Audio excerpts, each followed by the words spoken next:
Okay, so it came to my attention that Instagram deleted all my videos, so you can't see them. And also, I wanted to talk about fur specifically because that's what you'll be doing. And I have a really hard time with fur, and some things make it easier and some things make it harder. So I thought I would do a proper video for you. Please pardon the mess.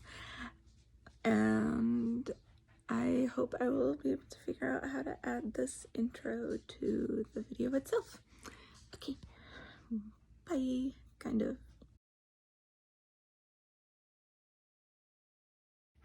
So these are going to be the books that I'm going to be using as examples, because they have a variety of different things, and so I can show different points.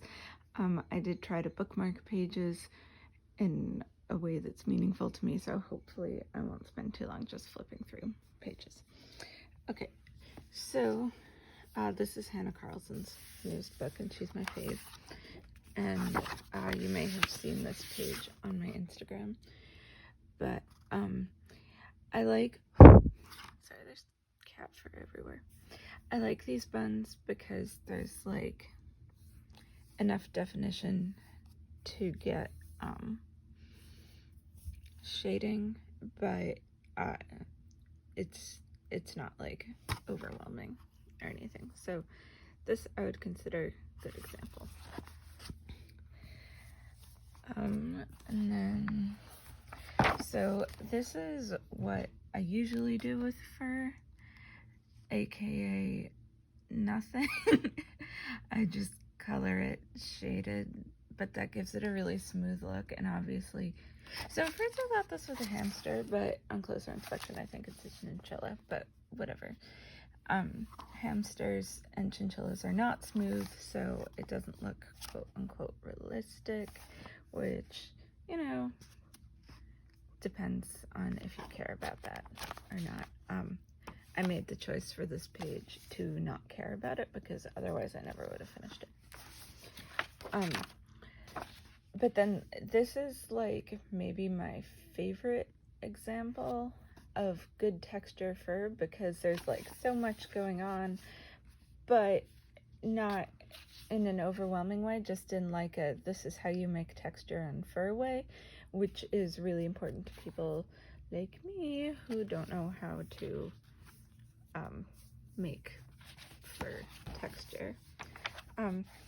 And this this page is just so me, and the only reason I'm showing it to you is to point out the fact that this is how hard fur is, that I'm avoiding like a giant cat winter scene because fur is scary.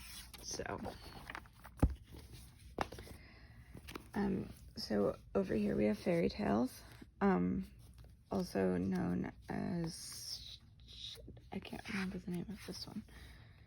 Okay, well, it's not originally in English, so it's sometimes called something else. And okay, so this is the one time that I actually like spent a really long time making fur and getting the texture right and the layers of color, and I'm super proud of it. And then I hate how I did the hat, and so that's why I haven't finished the page. But this is like the one time I actually put in the effort to do fur correctly. And if I remember correctly, I believe I did the patterning myself. I don't think there was anything there, but I do want to show you another page in this book. This one, because of how she outlines the fur, like with the little kind of feathered lines instead of, I don't know what words are, like straight normal filled lines, and also the patterning, which, so this is kind of a mix. It helps because obviously it gives me an idea of where do I put what colors, and it blends the edge better, as you can see here. However, there's no like texture to the actual fur itself, so that makes it very hard. This is, I actually don't know what the English translation of this book is or who it's by. I just call it Rabbit Girl. So, this is an example of like over texture. Like there's all of those fur lines, but they don't mean anything and they don't do anything. So like it doesn't help with shading, it doesn't help with colors. It's just, I would color that the same as I would, color these totally flat buns. So just straight up lines like this is not helpful. And just as an example, this is how I color this sort of bun. So again, it's like, it's very flat. And not flat, it's smooth. It's very smooth, and buns are not smooth.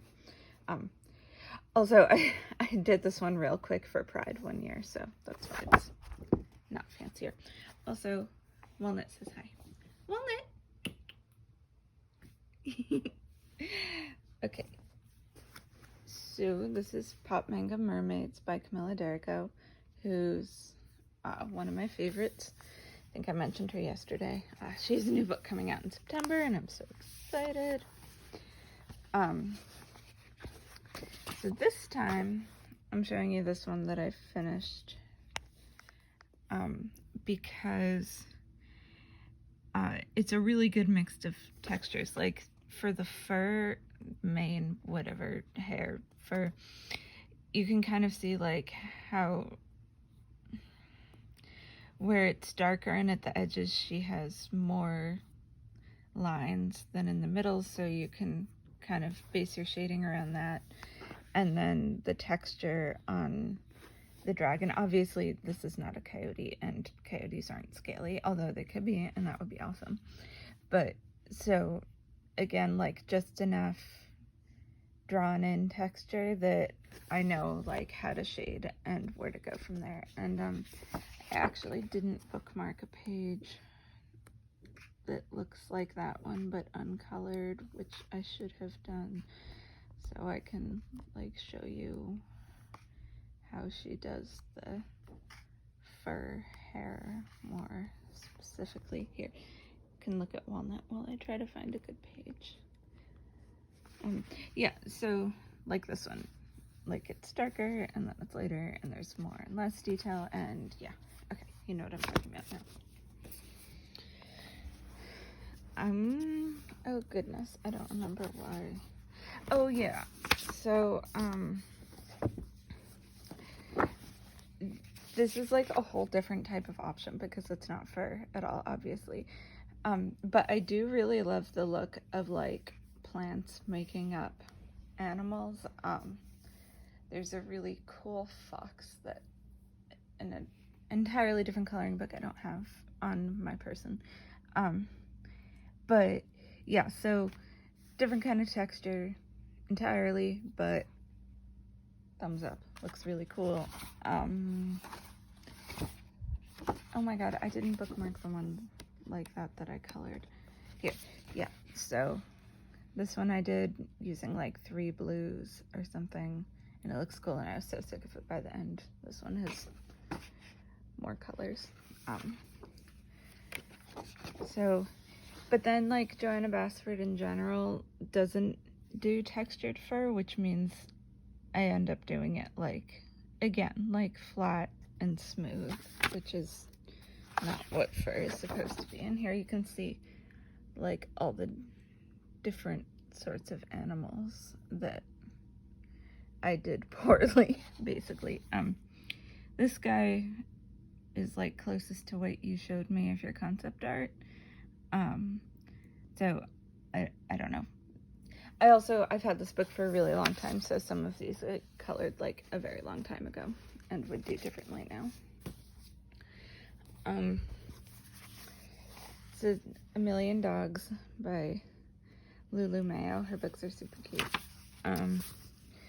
So she has like no texture on her dogs, which makes it really hard to color. And as you can see, I've like kind of tried to add a little bit of coloring, of shading, and it didn't really work. The closest I've gotten is this Saint Bernard, but even he, like, there's no like fur texture. I could just like kind of put in the colors that I know Saint Bernards are. But yeah, so I do all of her dogs like really flat and smooth, but also I save this coloring book for when I'm